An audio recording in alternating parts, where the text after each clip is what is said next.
কালকে একটা সুভাষনগর একটা ঘটনা হয়েছে, একটা রেপ কেস হয়েছে, একটা মাইনর মায়া, ছেলেটাও মাইনর। তো আমরা খবর পেয়ে গেছি, যখন একটা মায়াটার এখান থেকে আনা হয়েছে, ছেলেটাকে ডিটেইন করা হয়েছে। এখন এটার ব্যাপারে একটা কেস নেওয়া হয়েছে, ইনভেস্টিগেশন চলছে। একই এলাকার বাড়ি কি দূর? হ্যাঁ, অ্যাকচুয়ালি আগে ছেলেটা এখানেই ছিল, কিন্তু ওখানে তারা এখানে থাকে না, তারা কুমারঘাট থাকে।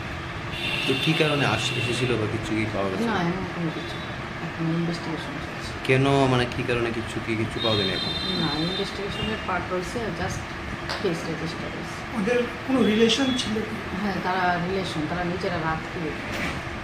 মানে এই রিলেশন ওদের কোনো লাভ অ্যাফেয়ার কিছু ছিল? না না না না, এটা তো